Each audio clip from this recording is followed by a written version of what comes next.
Hello, this is Nathan, better known as CrazyhermitDM, and this is my podcast, The Hermit Homebrew. Joining me today is Sarah and Jonathan from Legends of the Tabletop as we talk about their D&D live play and tabletop gaming. So hey everybody, this is Nathan. Today's a special episode as I talk with Sarah and Jonathan from the Legends of the Tabletop live play, as well as a number of other videos and segments on your guys' channel. For my listeners who might not be aware of your guys' body of work, why don't you share what you two do for Legends of the Tabletop and actually Legends of the Tabletop? I noticed when I was deep diving a little bit more into your channel. Oh, it's Sarah. Hi, Jonathan. Oh, me? Yeah, you're the talker. I'm the talker. Okay. Legends of the Tabletop. So just a little bit of a backstory, and Jonathan, you can jump in too, because you kind of started all of this originally. But Jonathan and I started playing Dungeons and Dragons probably during the pandemic in 2020. My cousin Alex asked us to join his group of friends that have been playing for decades since they were kids.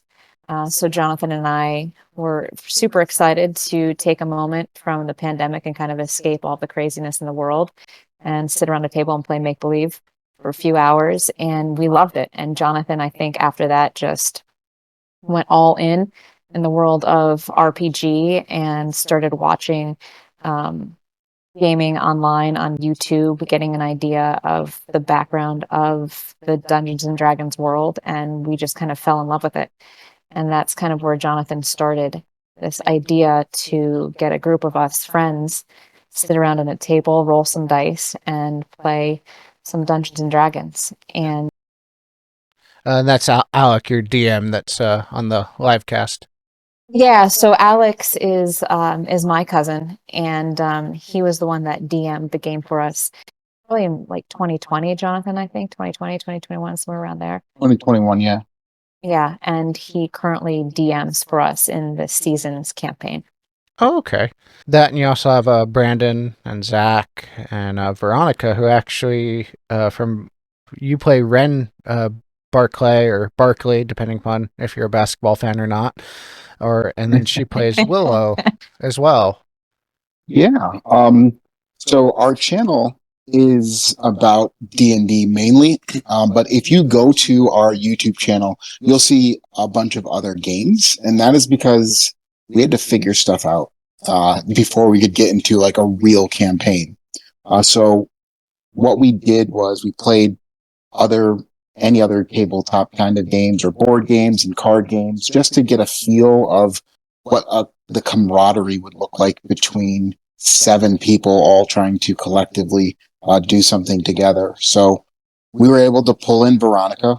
She is an ex workmate of mine, and I was like, I need some more people. So she volunteered, and she played on my table. I DM'd for around 9 months to get more comfortable with the game, and she played on one of my tables and was super excited and goes all in, goes really hard. And so she played a cleric there, and I told her when we went to Legends of the Tabletop that I would love for her to play a cleric again. And she was like, I'm still super, super nervous about doing that. And I was like, well, then let me be like your sidekick and we'll play clerics together. And so the sisterhood of Ren and Willow was born there, of, supporting a player that's a little bit newer than us. And not that I'm seasoned, but a little bit newer than me. And so just getting her more comfortable with what she's doing on the table, I decided that being sisters, I could like nudge her in the right way, and it would look supernatural as an older sister would kind of give that direction to a younger sibling. So what was like the moment that you guys decided to like do the live play? Is that or was that from the get-go? So, I mean, with all like great stories, there's like a perfect storm that has to happen for an idea to be born. So I have 2 childhood friends that have a media production company, and throughout it, I think they started early, like in 2015, 2016, something around there. They started their media production company, and they did YouTube vlogging and just, whatever they could get their hands on. And so in interactions with them, they actually were like, come look at our setup. And so I looked at their setup and I thought to myself, I could play D&D this way as well. So I talked to the owner of the company and I said, listen, like, you have 2 mics, you have 3 cameras. Is there any way I could make this a D&D table? And he was like, yeah, I mean, everything, anything and everything is possible. So I threw some money together and we expanded on the equipment that he had. And so if you look at our earlier videos, the first 2 D&D videos we have were in his media company at his studio. Nice. And so those were a little bit less quality because, again, it's just a learning process. It's, Yep. Does this work? Does that work? So we did that for a couple of sessions, and then some of the games were at Building 8 Media. That was the name of that company. And then from there, we were like, we could make this like a thing. So unfortunately, the owner of that business passed away earlier this year. Oh, so my. we had to take a pause and just level set again and think, do we still want to do this? Because he had put in X amount of money and we didn't have to put in, we put in very little. And thinking, do we want to put in that additional money to keep this going? So Brandon, who is on our table, and I sat down and had like a real conversation and said, do you really want to do this? And he said, absolutely. And I said, absolutely. So we pushed forward. And I think like 6 months later, we were able to build a studio in my house and start it up again. And it gave Alex some time to flesh out his campaign as well. And so then we started up again. Yeah, because I don't think anyone that like watches the live plays or listens to this podcast, like my podcast, if you really watch it from the beginning, it doesn't really take off till like probably about episode 20 when I really like go in more on the production and the software and all that. Plus, I had lost my college intern that was helping me out because he didn't want to do it anymore. So I ended up taking all over it and getting it to where I wanted it. I don't think anyone really realizes how much of a huge post-production undertaking it really is, and how much probably you watch maybe a 2-hour live play and you're probably putting in minimum of 3 to 4 times the amount of post-production time into each episode. Having that knowledge from my friend prior to was really great because I could sit down in front of, 4 cameras. They're all recording at the same exact time. They're all pulling in from 7 different mics. And he's like, I got this. Like, I know how to put it so there's 4 panes and you can see each camera at the same time. And it's information that I didn't personally have. And now going back, I have to like relearn that. So yeah, I spend 20 hours minimum on post-production on every single video that we put out. Yeah, I can totally relate just doing a podcast because that's probably at least 5 hours of editing minimum for a half-hour to hour episode. Yeah. Do you like find it's a different type of pressure though, being recorded while you guys are playing D&D, or like as opposed to like being off camera and playing? It was definitely weird the first time we were in the studio because you're in a studio and you have no audience, right? It's not filmed before a live studio audience. It's just those people that are around the table. And it was our friend as the producer. And the first time we stepped into the studio, at least for myself, and I looked at all 3 cameras, I felt so anxious and so nervous because I had, there have been random times where I've had to be interviewed for something or on a podcast, but never in front of all of those cameras at one time. And I am not a veteran D&D player by any means. So then I felt like I had additional pressure to know what I was doing. And I'm still figuring out what I'm doing when I play. But our friend just was able to just really put us at ease. And he was so talented and knew what he was doing. And that certainly helped. And I think now we're just kind of used to it. We go into our studio now and we just sit down and we have all these cameras and monitors on us and we could see ourselves in the monitor, and it just feels normal and comfortable. And we just sit around the table and we just play as a group of friends. That's awesome. So, like, was it decided to be like Dungeons and Dragons right away, or? Yeah, I think Dungeons and Dragons was the focus of what I was doing in my like fun time. I was like, all my downtime is devoted to watching All other Dungeons people and Dragons. other people play, learning characters, learning how to build characters, learning how to DM.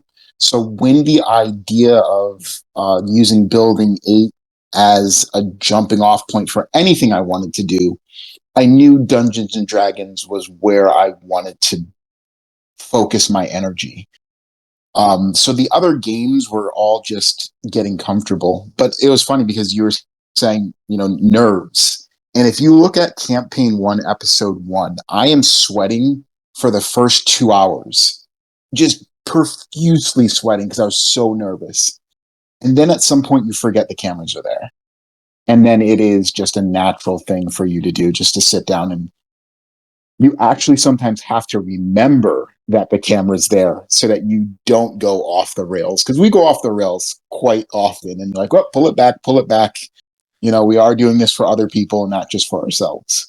That I think that is probably the upside of running in a pretty much an audio only podcast is me playing mini studio and Kilk have gotten off on our side tangents quite a bit, or we like to steer away from politics or religion, but it does come up in our conversations just because it's such a polarizing time, and I'm just like, no, let's edit the 3 minutes out because I don't want to alienate anyone. I'm very about being inclusive and being welcoming.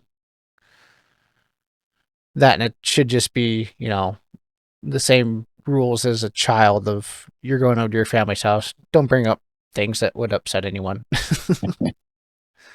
Right. You're sitting around the dinner table. Let's all be polite. So, like, if you guys weren't like playing D&D or something like that, because I've seen you guys playing like board games as well in a couple of your videos, like what like tabletop RPG would you guys be playing? Because I think that's a kind of an indicator of like what type of gaming you guys might like besides D&D, which is a very broad spectrum of play. I don't know if we weren't playing D&D, what we would be playing. I feel like from the time we started playing in my cousin's campaign, our world has just been all Dungeons and Dragons. We do enjoy playing all those card games that we started doing the very beginning for our game of the week.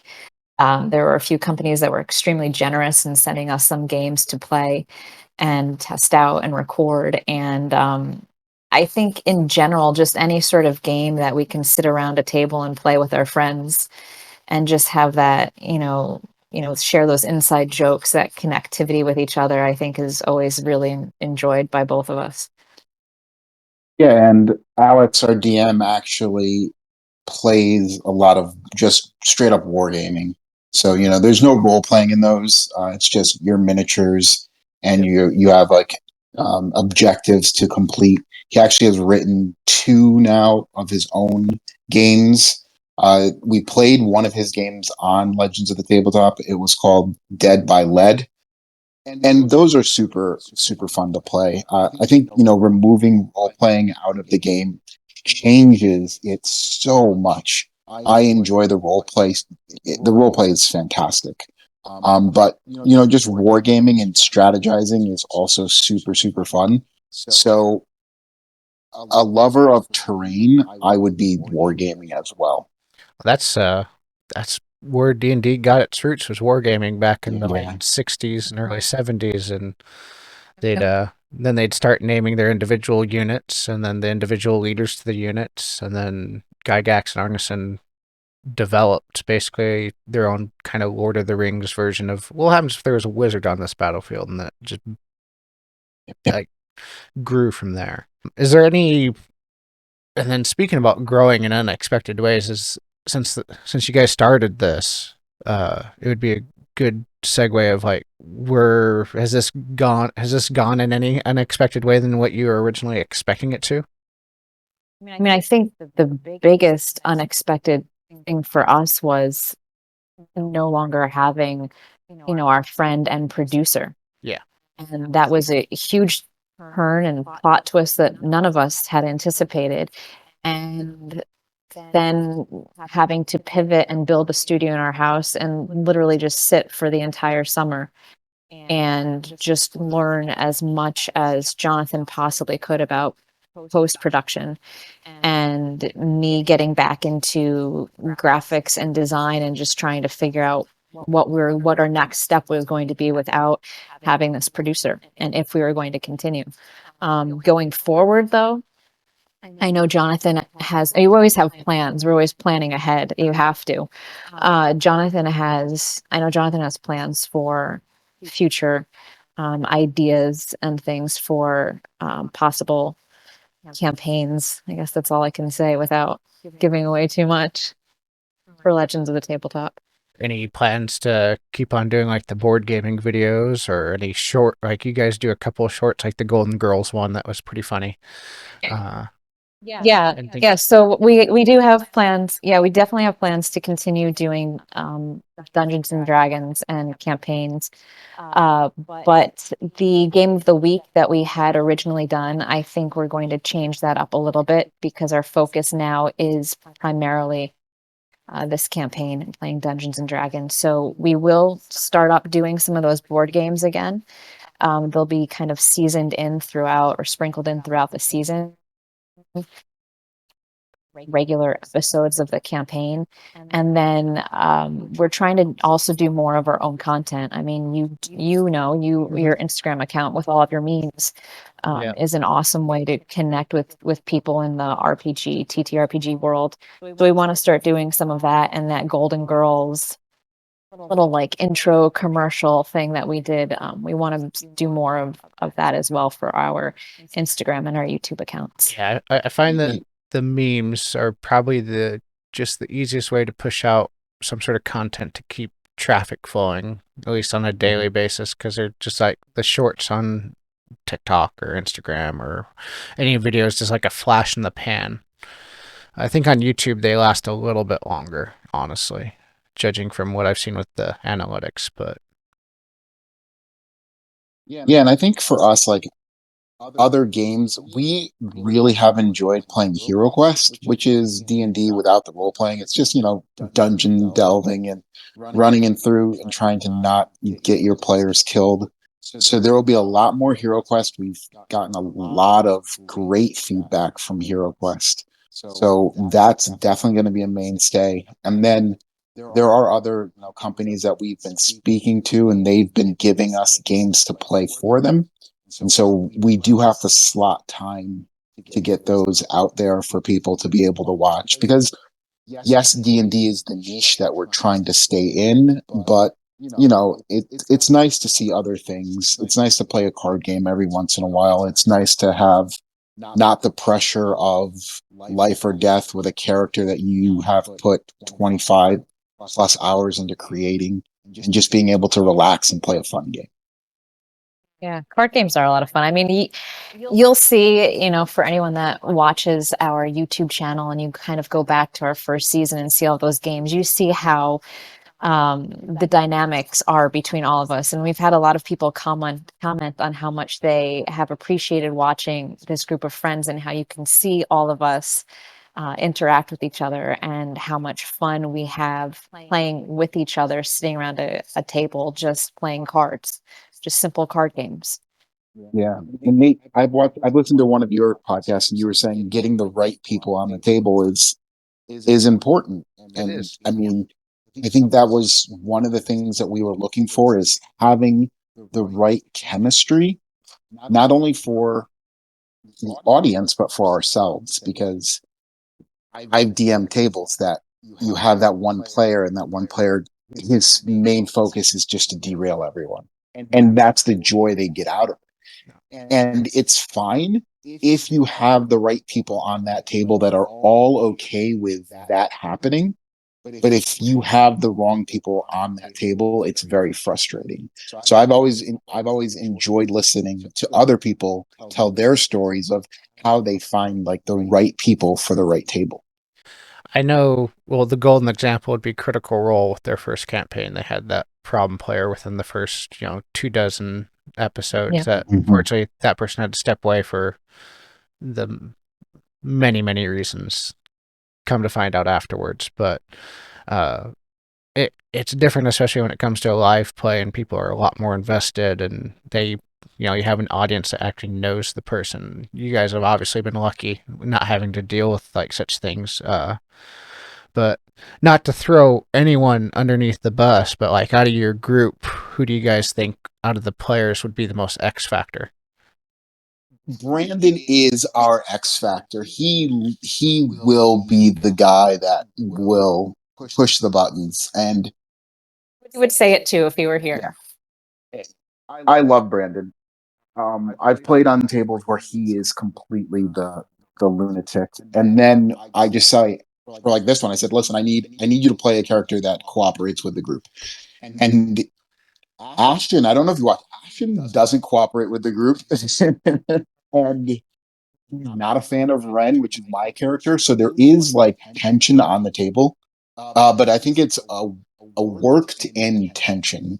So there's purpose behind having conflict and strife, and as long as the two players understand that, and we're working towards a growing a relationship, it's fine. It's when the person's just off the rails just to be off the rails. I've definitely had to deal with that at our table. That's off camera, obviously, but we do the recaps if you guys have listened to any of the podcasts. But like, Mhm. as a dungeon master, when I'm getting ready to say something that would be perceived as offensive or be aggressive, I'm like, I'm saying this in character, not towards you. But, and then Yeah. I go into it. And then I'm sure you guys already kind of have that set aside before being on camera of like, listen, what I'm saying here is in character. This tension, if we have any problems, I'll say it to you off camera. Yeah, we've had that. I mean, we usually pre-record or while it's recording before we all actually start playing, we kind of go through a thing of like, all right, everyone, here are the reminders for the table. Like, this is what we should do. This is what we need to do, not to do. This is what we need to remember. And then we have our separate chat just amongst all of us players in Discord where we can kind of flesh out some ideas and say, hey, this worked last time. Let's try and kind of go in this direction next time. Or let's try and dial this back and like lay low when we go into this session for these reasons. So it's always something that you have to keep in mind. Plus, I mean, we're all, I say in the entertainment business when we're really like not anyone yet, but we are all in the business of entertaining people and putting on a show. So we have to always remember that when the cameras are on, even though it's just us as friends sitting down playing Dungeons and Dragons, we're there for a reason. We're there to sell an experience for people to watch us and enjoy it. So we have to make sure to always keep that in mind when we're sitting around the table playing as well.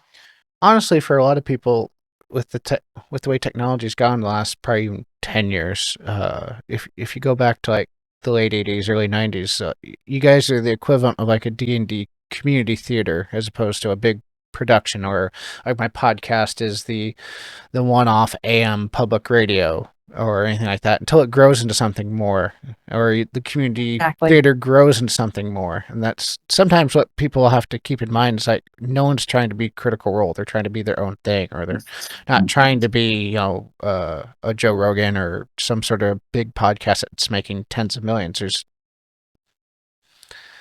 We just don't have the money or the time when we have daytime jobs or lives or kids or, you know. Yeah, I agree with that 1,000%. I mean, we're doing this for the love of playing the game, and then we have the opportunity to share it with other people. And that's how I look at it. It's on YouTube because if you like it, great. I love what we're doing. So the time that we spend there is fantastic and therapeutic for me. And then if someone else enjoys it, then I'm super glad that you can enjoy it. I'm, not looking to be Matt Mercer, not looking to be Laura Bailey. I mean, if I could be, great, but that's not the goal. The goal is just to have the enjoyment and be able to share our experience with other people. No, and not a lot of people on YouTube or the viewers sometimes forget, people for in that example, that are the top of the pyramid have been doing voice acting and all that sort of stuff since the late 90s. I mean, they're not Yeah, they are the professionals. they are not in their early 20s. They are in their late 30s, early 40s, and have been doing this for multiple decades. And they got a hand up being on Geek and Sundry. Yeah. Which, you know, uh, when you took over like the post production though, like what was the biggest like whoa moment or the biggest like unexpected moment of like kind of figuring things out? This moment, I will never forget it. We decided we were going to do campaign 1, episode 1 on a Saturday. And I said, it's a go. I'm not stopping. I'm not going to let anything slow us down. We're going to hit this due date because if we don't do it, we'll always find an excuse not to. So we were 2 days out. I had just bought some lenses and they came in and I went to put the lenses on and the lenses wouldn't focus. And I was like, this is weird.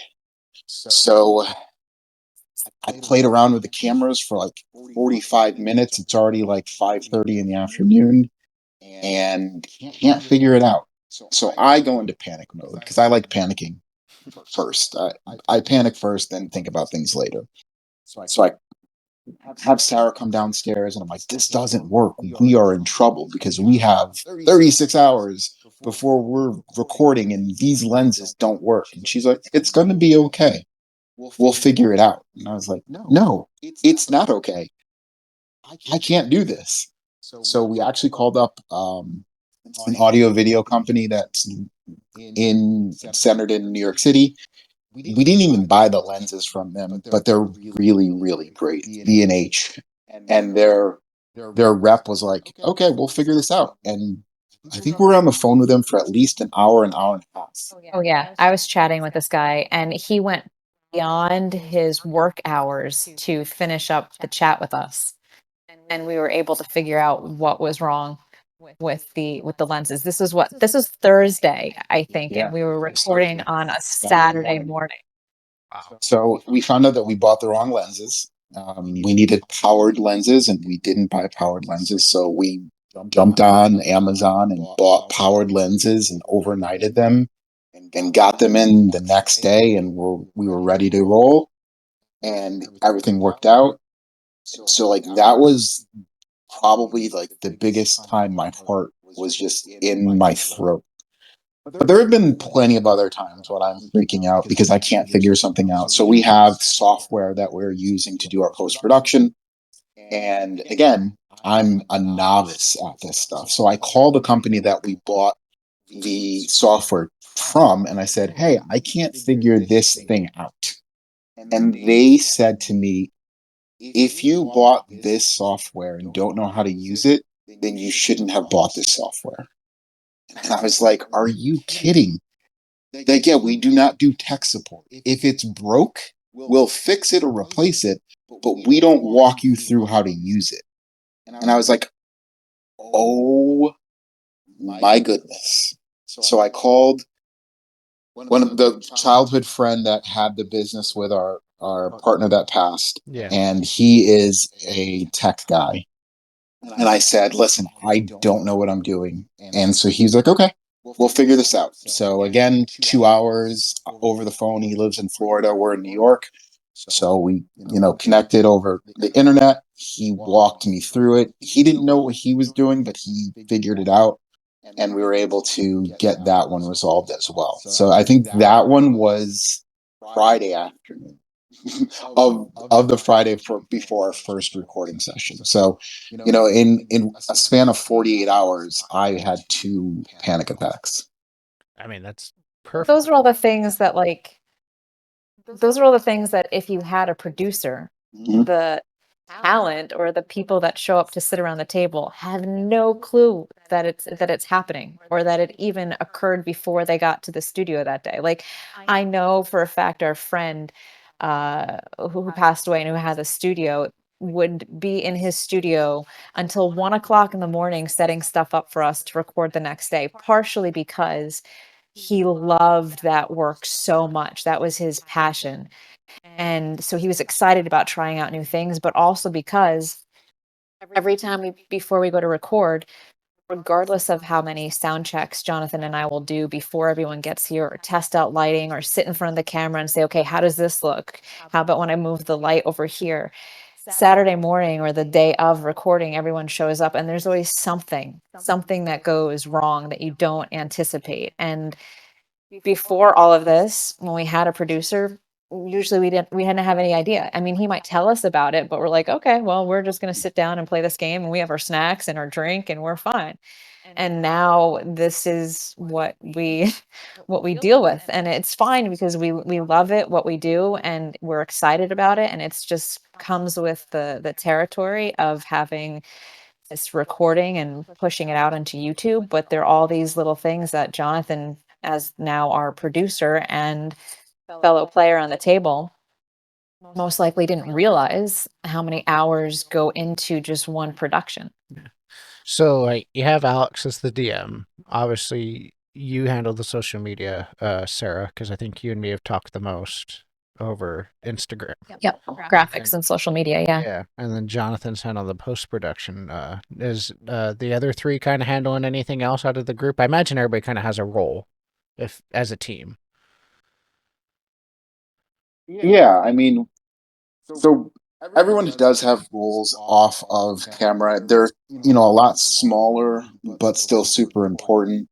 The actual DM screen that we use for our campaign, Veronica's boyfriend actually made that for us.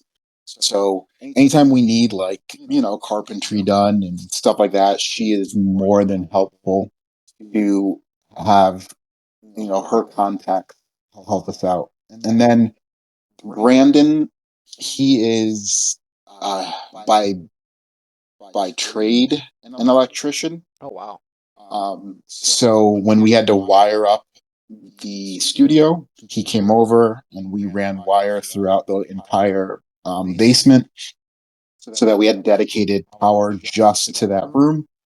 And he also, helped set up the entire room. And then Alex Rodriguez is an artist. So when we did the character art for our players, he helped create all of that character art for us. So that was super helpful because if without him, I would have drawn stick figures for our people. I don't think many people realize, because like back in 2018 when I started that page, the Crazy Hermit DM page, like I was just like promoting people's art and all that sort of stuff. Like people don't realize how much like art elevates a production, especially when it's, I guess so to speak, the best word is custom art, especially that's meant for that character, right? The one I like in particular is I think you're Tabaxi, which is Brandon's character. Yeah. That one just really pops. Oh yeah. Yeah, and be able to say to an artist, because I remember having the conversation.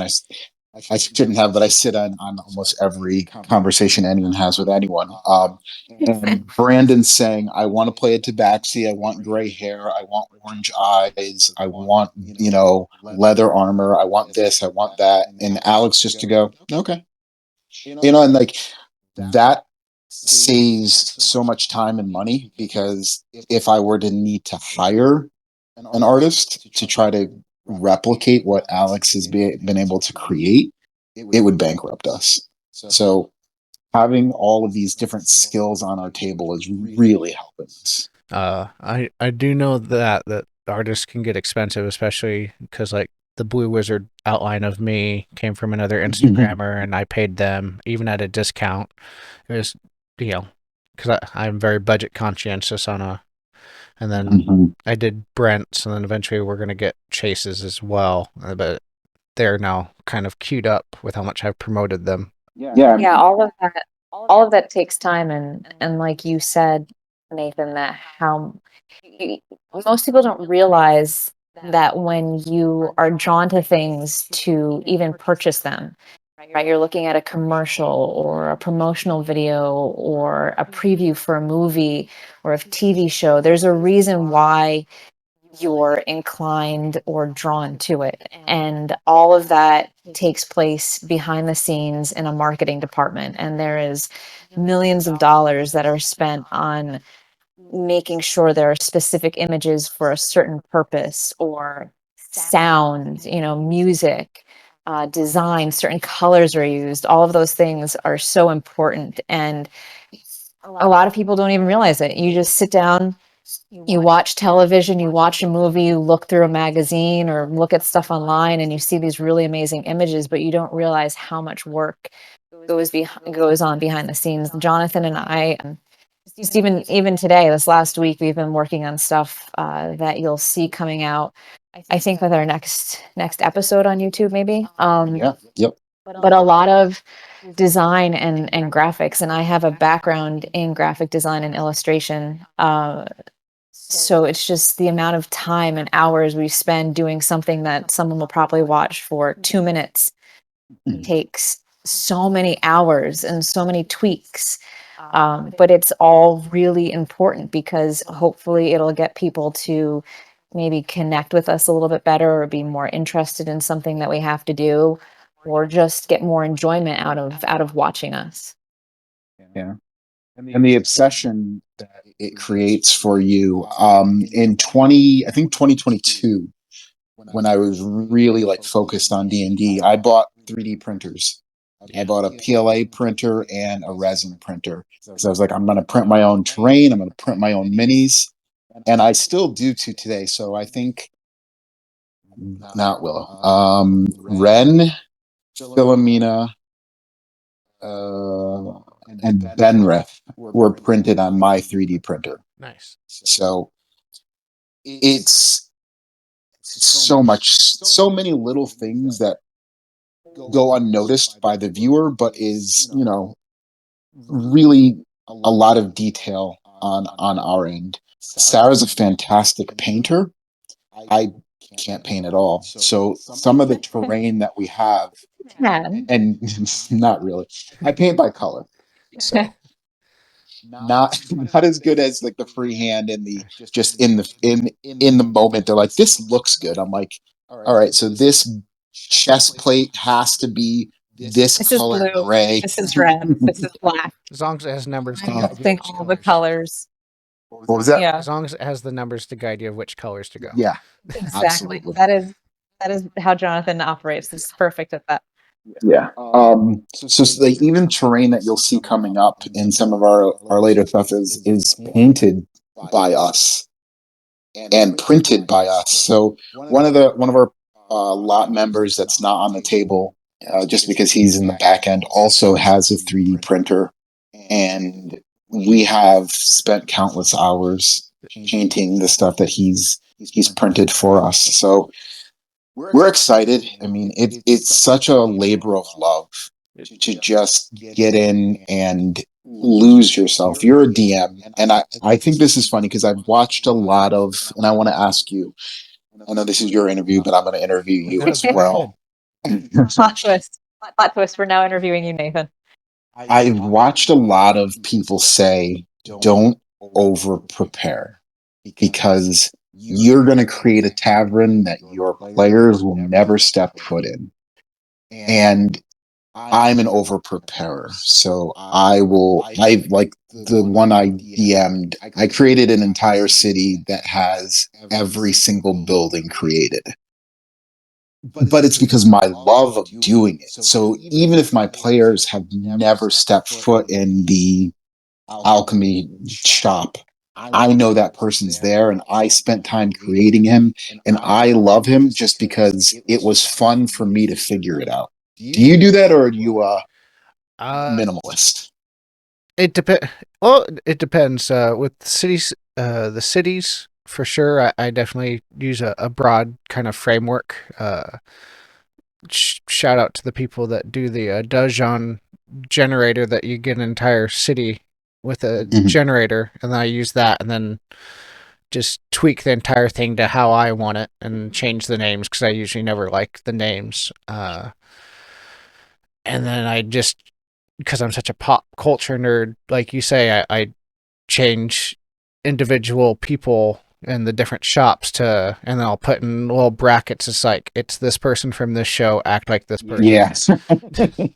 That way, in my mind, it's like, I know that TV show. I've watched it Yeah. how many times. I know how to, at least in my mind, act like them or some sort of version of them.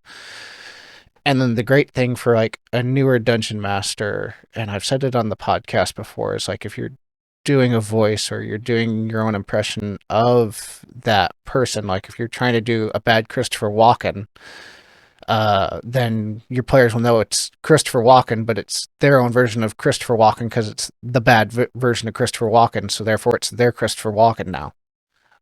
But I've gone very minimalist. I've gone back and forth over my 16 years. I've walked into a session zero prep. I have it all in my mind, but nothing written down on the paper.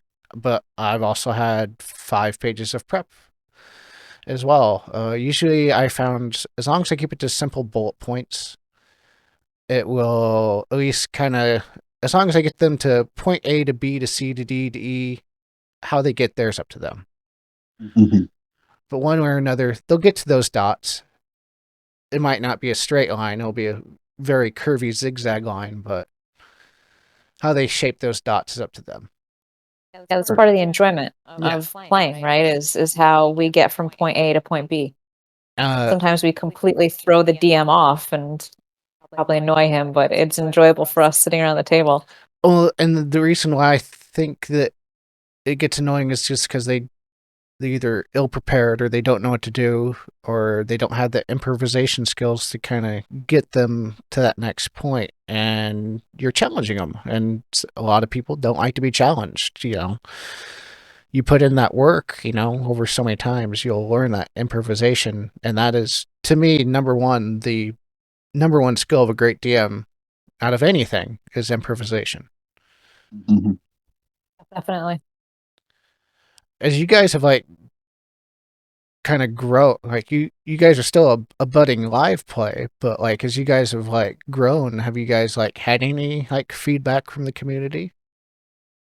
Yeah, I mean, so our first couple videos, I think we had a lot of feedback, which, you know, criticism is great because it teaches you what you're doing wrong, and you absolutely need to know what you're doing wrong. Yeah. I I forgot what video it was, but the guy was like, "Hey, you don't need to shoot this in widescreen. You're not filming a movie." And I was like, "Okay, cool. Awesome. I personally liked it, but I can understand if that's not what is appealing for a YouTube crowd. Yeah. There are people that have very strong opinions, and I can tell that sometimes it's just nitpicking because you're nitpicking, but when you get honest feedback, you embrace it because all it's going to do is make you better. So I actually have a couple of friends that don't like Dungeons and Dragons, and I force them to watch it, and I tell them, at what moment did you tune out? Because I want to know how long I can keep someone's attention that's not going to that site for that reason. And sometimes it's, okay, there's nothing I can do about that. You just, you really don't like the content, so that's okay. But then people have given me hey, I watched this thing and it's very static. And with Dungeons and Dragons, I mean, the way that we shoot is a static camera. It's just sitting in one spot. It's not moving at all. So I've been playing around with ideas of getting movement in the shots so that it breaks up your eye a little bit, because one shot for 4 hours is boring. Yeah. So, hearing that and being yeah, I can watch it for 4 hours because I'm invested into it. Yeah. But if you don't have that investment, how do I get you to buy into it? So there have been stuff like that I feel like there's room for improvement, and we're super happy to get that criticism. I mean, yeah. We've changed up the positioning of cameras too. I mean, we moved the optic cam that we had at one point just dead on center to our table. Now it's mounted on the ceiling, so you get a little bit of different perspective when you're looking down at the terrain during our games. Jonathan, like you were saying, different perspectives of even when you're doing the post production. I mean, in the software that you use, there's an ability, or you have the ability to zoom on players' faces and kind of switch up the camera angles a little bit, which makes a huge difference because, like Jonathan said, there are some people that love how we're doing it, in the four panes. Other people would prefer to see it a different way. But again, we're still just starting out, so we don't have all of the equipment that some of these other groups that are on YouTube and have been doing it for years have. So I think with us, and this is something that Jonathan says a lot when we're working on things in post production, is that we always try and be 1% better every time. No, Watch what we've done and see where we can improve it on the next episode. no, and certainly it's you guys don't have like a seventh person kind of, or a seventh or eighth person basically sitting in another room being a monitor person to kind of watch the monitors. It's just going.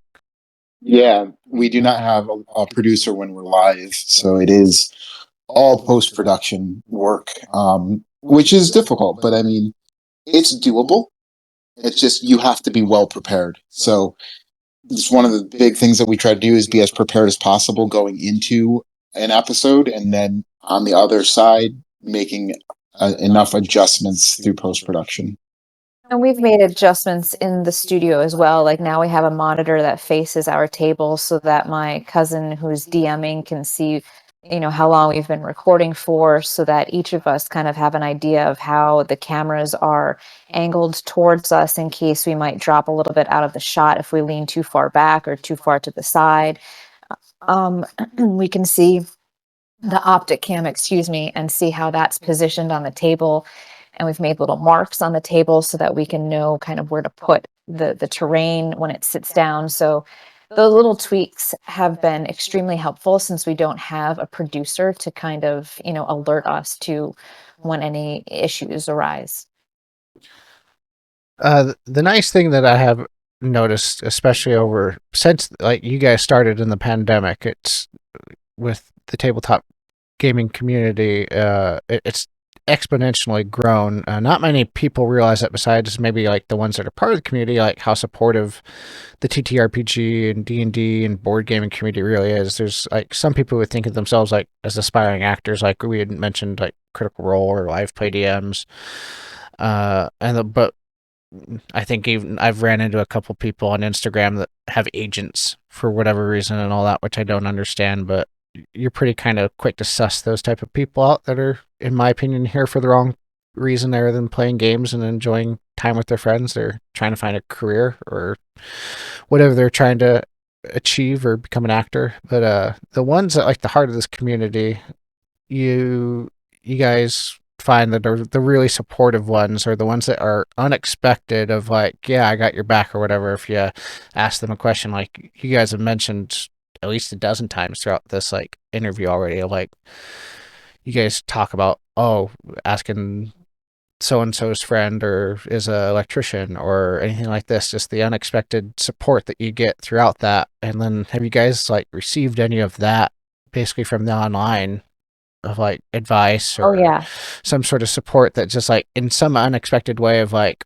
wow, that kind of moment? I think for me, at least, our first true experience was probably when we went to PAX East this past March in Boston. I just try and start conversations and form connections with people in a very organic way from our Instagram account, just as part of our community. I mean, I think you and I I started sharing your memes, and I think we just struck up a conversation. And I had been doing that with a few people prior to going to PAX this past March. And once we got there, we watched, I think, one panel on starting businesses and forming businesses within this community. And each person that was on that panel after we reposted a story, reached out to us directly and was like, hey, like, we see what you guys are doing. We're so excited for you. Like, this is a really welcoming community. You know, let us know what you need or if you need any guidance. And one of them in particular, she writes a lot of music for TTRPG RPG games. And we'll be meeting her again this December when we go to PAX in Philadelphia. And it's just really awesome to see all these people that have had or have worked with some, you know, the Matt Mercers of the RPG world, and we're, you know, legends of the tabletop. We're really no one, but they are so willing and eager to to help us, to support us, and are genuinely excited for us, which is really incredible to see. And especially as we're starting out, and it's very easy to become discouraged because of how much work this all is. It's really awesome to see people who don't need to be so supportive of us, but they just are, and it just kind of shows how within this community, what the vibe is, and how the people really do care about each other and supporting each other's businesses.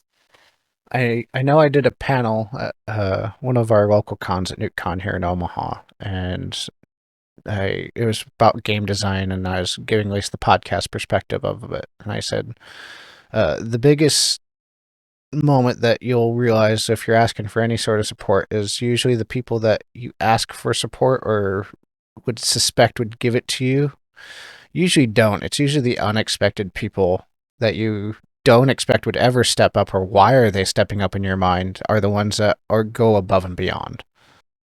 Yeah, absolutely. Yeah, I agree 100% with that. I mean, this interview right now, I did not expect to ever have this interview. And we're so appreciative of you allowing us to come on and to have a conversation with you. And for me, my head is buried in the sand 23 hours of the day. You know, I have a regular job I go to, and then all my other free time is doing back end production stuff and getting everyone together. I'm the logistics guy, so when scheduling conflicts come up, I'm trying to work around those. But I've been so fortunate to have Sarah as an ally. She does all the things that I can't do and all the things I don't have time to do. And so I think without her, this is not going anywhere. I wouldn't have time to go on social media and build connections. And so that's, I think, for me, not that it's unexpected, but it is so appreciative, is the people in your circle. If your circle is all working towards the same goal, then the chance of success increases exponentially. If you're the only person out of 7 people that are trying to make something work, you're going to fail. So hats off to Sarah, because you're doing stuff I can't do. I mean, I think that kind of goes back to, you know, a DM when you're trying to set up the group that you want to play your game with, your RPG game with, right? You're looking for individuals that you know are going to be excited to come to the table, that are going to bring all of the energy that you need, and they're going to be prepared. And it's the same thing for, you know, this business that we're doing. We chose the people that we have around the table and behind the scenes for very specific reasons. I mean, one, because it's always nice to kind of bring your friends in. It's kind of like, you know, the Adam Sandler effect, where like every movie he has, he just brings in the same group of friends for every movie. And that's kind of what we wanted to do. But we also are very fortunate to surround ourselves with some people that are talented in very specific ways that, you know, we on our own probably couldn't handle or couldn't do, or would take too much time to figure out. No, you see that a lot through a lot of the entertainment industry. There's certain people that work with certain people. Like you have Adam Sandler and his friends. Like I recently saw an interview on YouTube where one of them got offered a movie and or a role in a bigger movie, and then Sandler came along and said, "Hey, I'm doing this movie," and they dropped that movie that would earn them probably twice as much money just because out of loyalty of he's the one that got them in the business. Or you have like the Tim Burtons with a Helena Bonham Carter or Johnny Depp type people where they've done an insane 13 or 14 movies together with that trio. Spielberg and John Williams. Yeah. Yeah, those two are like, I don't know how many movies they've done together. They've, you have Indiana Jones and Jaws. Jaws, Star Wars. Oh, not Star Wars, excuse me. I don't think anyone fully will ever comprehend how, like, because you guys were just talking about music earlier, how influential John Williams has been on pop culture. Mm-hmm. Yeah. Or There was just a. Go ahead. Oh, I was just saying, just like how influential, just like, music is and how much it elevates. Like, you could watch, you're talking about how the woman, your friend, helped give you guys music and all that sort of stuff. Like, I don't think the production would be the same as if you didn't have like the Jaws theme playing throughout that. The tension would not be. Oh yeah.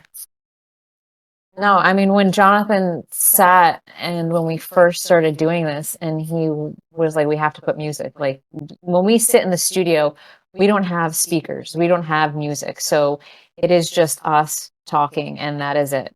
So everything for music is done post production. And, talking about getting good feedback, negative feedback. In the beginning, when Jonathan first was like, we have to have music, like, we have to have something in the background. It can't just be us with dead air.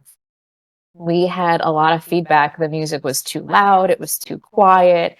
But it was so important for us to put it in post production for each of these episodes. And I think now, if you listen to it and you listen to what we had in the beginning, it's so completely different and sounds so much better. And it really adds to the energy of the game and to the feel of that moment when we go into a fight scene, or when there's like a lull and we're just hanging out in the village talking to some, local cheesemonger or whatever it is. And the music, it really does add another level, and it brings you in, because if you listen to any movie without that music, it's like, okay, great, like, here's a scene and there's a guy and he's on a boat and there's a shark. But then when you hear that doo-doo, doo-doo, it captivates you. And, obviously we're not at that level with Legends of the Tabletop, but we're still trying to do those things to have everything we do post-production more enjoyable. You're still trying to hit the same beats though, and still invite in a crowd and have more people Yeah. watch it because you want to share your love with the community. That's, obviously you're giving so much too, but also you're giving to you as well, like a place of belonging. Yeah, I remember the first. So yeah, I consider myself. I call myself a COVID baby when it comes to D&D. I was born during the COVID years, and the very first D&D session that I played, I realized, like, this is what I want to do every week, as many times a week as possible. And so I'm in my mid 40s, and I was like, what did I do for the previous 40 years of my life? And of course, there's like things that I still enjoy. I still love sports, but like playing sports in your 40s when you're not in shape is way more difficult. Yep. So that very first time on a table, I was just amazed at these kids that I've known for years were playing this game, and they became completely different people. They had different voices. They were involved in this storyline that, like, because we got brought in while they were already playing, so they were already in this story that was so intriguing. And then someone hands you these, 4 sheets of paper that just have like numbers written on it, and they mean things. And I find this to be the community as a whole. Every D&D player wants to make a new D&D player. And so as the newbie, they're not like, you did this wrong, you did this wrong, you did this wrong. They're like, let me show you how to do this. Let me help you become this. Let me tell you why when you roll, your D20, you add your modifier for this certain thing. And so it was so inviting. So it's so exciting to play D&D. I actually have for my actual paying job, I do a lot of public speaking, and so every once in a while they'll have us just rehearse with each other how to public speak. And so we're always allowed to pick a random topic, and I always just pick D&D. And what I do is I come in with a PowerPoint presentation. I come in with terrain. I come in with sets of dice and minis and player sheets, and I hand them out, and we're rolling dice together to people that are like the people you would never think would play D&D, and you get people to be interested because of your excitement. So it's super exciting, and I just love the experience. I think that's one of the beautiful things about Dungeons and Dragons. I mean, I think my first experience was when I was really early teenagers, like maybe 14, 15 years old, and one of my cousins every Saturday morning used to play in his mother's restaurant before they opened. And it would be him and like a group of his friends, all a few years, like around the same age as me, anywhere from like 12 to 14. And I just would sit and watch. And I thought it was the coolest thing in the world that these dudes just sat around a table, had their dice, and spoke in different accents, became different people. Like it was such a beautiful thing for these like adolescent boys to just be completely, you know, just be themselves and play and just use their imagination and not care about what anyone else thought. And I didn't realize until adulthood and probably, during the pandemic, when I started actually playing for the first time, how important the aspect of imagination and play is as an adult, and what that actually does for your brain, and how it's such a great thing for just your mental health and your overall well-being, is just to sit around a table and use that imagination like you did when you were a little kid, but like most adults completely forget how to do it and just disregard it as play is no longer important. But it's one of the reasons why it's so enjoyable to sit around the table with your friends and just play and just be a little kid and just use your imagination and just be in like a 4 hour pretend session and have all these little inside jokes that you make up between each other. No, and I've said it more than once. It's just like the world is shit out there. It's crap. There's a lot of bad things out there. It's not too great a lot of the time, and if you can provide your group of friends, 3 to 4 hours of solace from it into some sort of fantasy world, whether it's your own or a published campaign, then that's why it's therapeutic for a lot of people. It provides them a break.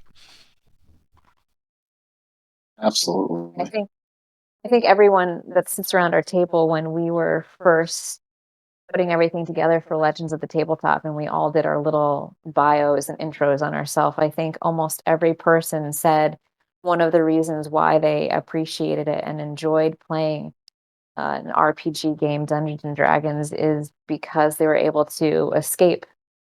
And that's something that we did, when we first started playing in 2020, was we escaped the craziness of the world, went to my cousin's house, sat around a table, hung out, ate some food, and we're just in another place for 4 hours every Saturday. So, well, I got two more questions before we kind of wrap it all up. So, what's the year 2025 look like for Legends of the Tabletop or Legends of the Tabletop? I know you said there's things that you guys can't talk about or have in the works, but is there anything you can share that what does 25 look like? We'll be at Axe in Philadelphia on December 6th, but once this airs, we'll have already done that. We have a few local events coming up, speaking engagements. We're going to be on a kind of local radio station at some point, probably towards the end of December, which we're super excited about. And then, Jonathan, I know you have some like a December to remember kind of thing that you might be doing in December, some like secret project kind of thing that we're working on. As far as 2025 goes, I mean, just continuing, with that 1% better every time we record an episode. And we have some goals, some mile markers that we want to hit behind the scenes for certain things on YouTube and Instagram. But I know that we'll be going to more events, like PAX, maybe some cons next year as well. Get the group together to go meet some people and make some more connections. Probably buy some more dice. I'm always adding to my dice collection. That's in my world for 2025. Jonathan, what else? Any spoilers? Yeah, no, I can give you a spoiler. And this isn't a spoiler, but we're calling it a December to Remember event for Legends of the Tabletop, and it will probably air the last Monday of December, and it is a one shot that will be hosted by yours truly. We are able to have one of our lot members. His name is also Jonathan. He is one of our behind the scenes guys. He lives in South Carolina, but he is coming to PAX with us on December 6th. So he's flying up to New York, and we're all going to go together. So while I have him up here in New York, we are going to do a special one shot with Jonathan on the table because he just does so much for us. He's one of my lot members that I probably call every single day, and we just talk through stuff. So I'm super happy to have him up and be able to play that with him. 2025 for us, Sarah's mentioned a lot of, like behind the scenes benchmarks that we want to hit. But also, Sarah has been talking about how we give back. So even though we're this small, there is ways that we can give back to the community, and we absolutely want to do that. So we have been looking into speaking with the school districts in our local area that have D&D clubs, and we want to be able to go there and guest DM for kids and get kids more excited about Dungeons and Dragons. Sarah has some family members that are in their like early teens, and they watch the show and they're super excited. And I think one of them did join the D&D club for their school. So Yeah, we want to yeah, one of them. Yeah. yeah, so we want to go locally and share that experience with the younger generation and get them involved and get them using their brains and their imaginations, because it's important to give everyone that respite that we're receiving every week or bi-weekly or however often that we get together. So that's one of the huge things, is giving back immediately to the community. And then one more thing in 2025 is, this is just a personal goal of mine for the channel, is making sure that we're consistent. We drop an episode every Monday at 5 p.m. Eastern Standard Time, and I want to make sure that there's 52 of those this upcoming year, because in 2024 we did have like 6 months of downtime, and I don't want that for the upcoming year.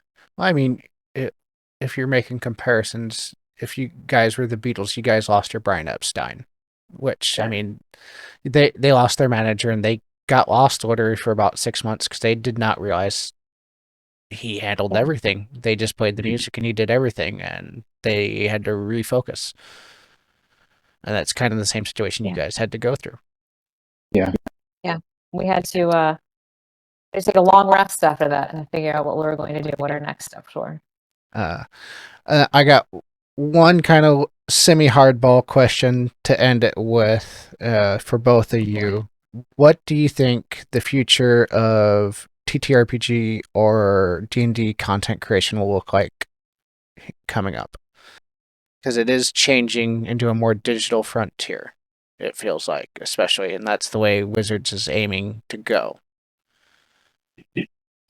So I do play on an online table every Monday night.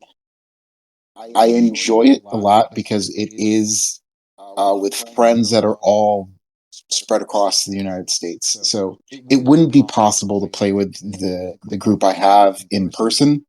So I do look at the digital version of it, and take it for what it is. I mean, there's a lot of advantages of digital. I mean, Fog of War digitally is absolutely amazing because as the player, you cannot see what you cannot see. Wherein on a on a physical table, I still see everything. I just have to pretend like I can't see things. So there are like some advantages that I do really enjoy. Um, your die rolls, adding your modifiers, all those things happen automatically, which to me makes it more of a video game. And I don't love that. I like actually forgetting that I have an ability and being like 2 turns later, like, oh my goodness, I forgot to do X, Y, and Z. Whereas the digital version, a lot of them will prompt you, hey, do you want to use your reaction to do X, Y, or Z because you have these skills? So I think, there's always benefits to progress. Um, and we have to look at it as it's a tool. And so if you use a tool correctly, you can use it and be very advantageous for yourself, but then you can get lazy and just use the tool so that you don't have to think. And I don't want D&D to become a video game. I want it still to be that storytelling and holding your character sheet and rolling your own dice. I love rolling my own dice. On the Monday night game, we actually roll digitally, and it feels different. That tactileness of your D20 and you're talking to it and you put it in dice jail and all those other things, I think we still need. So I understand, from a money standpoint and expanding, Wizards needs to try new things, and it's never bad to try something. Never. It's if it fails, do you just, disregard that you're failing and just go because you spent money at something? So I still love physical D&D. I will always prefer physical D&D. I want to look at someone's face. I want to roll physical dice. I want to all the things physical. But when in a pinch, I will play digitally. I think that's ingrained with us as a species, though, since like our very conception of coming out of caves and gathering around a Yeah. fires. We gathered around fires, or we gathered in caves, as I mentioned, telling stories. It's part of our culture. No, not even just this culture, any culture, storytelling, and that's the reason Culture. why I think this game resonates with across the world now. Is just the storytelling aspects and being able to collaborate with friends. Mm-hmm. Like Jonathan said, the graphics in some of those games are unbelievably gorgeous. I mean, having a background in graphic design and currently working with a lot of graphic designers, I know how much time goes into that and how much skill. But like all things, we progress, we go digital. But there's always a group of people that goes back to the old school way of doing it. I worked at a college and we did a lot of digital music and digital art. But then we got a grant from Les Paul, and they built this recording studio that only recorded on vinyl. And I think just like music in anything, you go back to the basics. Like there's a certain nostalgia to listening to a record on vinyl and hearing that crackling sound or the needle hit down in between those ridges.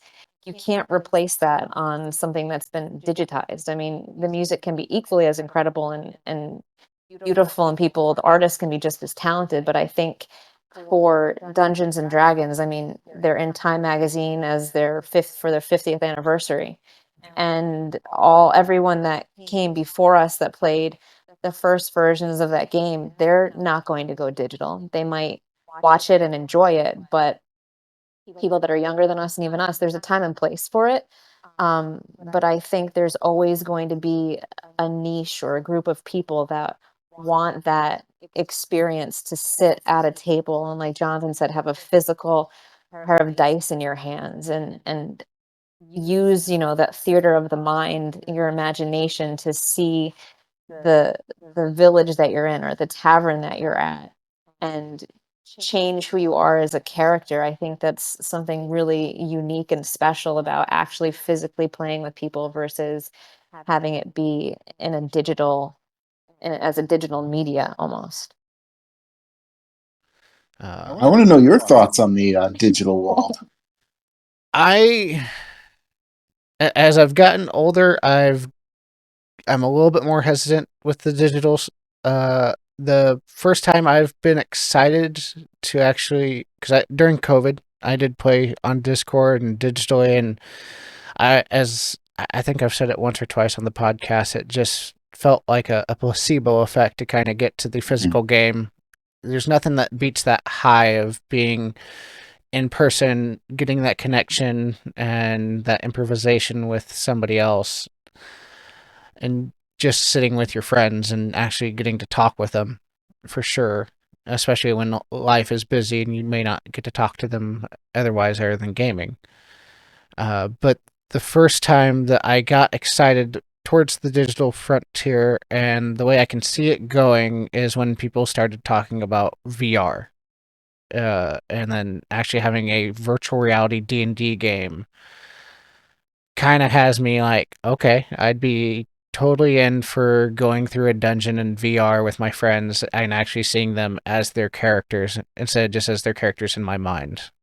Mm-hmm. That would probably be the biggest thing I'm excited for. I see us slowly, especially as the public school system is going from a no paper policy and handing kids laptops, us going to just a more digital frontier. For people like me, that's no longer the target audience of D&D. That's kind of sad to me because I prefer paper and pen, but that's the way it goes. Yep. With that, though, go ahead and kind of share with our audience where to find you guys or where to look you guys up, and we'll close it out from there. Yeah, we can be found on YouTube at Legends of the Tabletop. Same handle on Instagram as well, at Legends of the Tabletop. And like Jonathan said, we try and push out a new episode of our campaign every other Monday at 5 p.m. Eastern Time on our YouTube channel. Hey, tabletop gamers. Thank you for watching this episode of the Hermit's Homebrew. We come out with new episodes every Wednesday. Remember to like, subscribe, and share with your friends as we continue to level up and grow.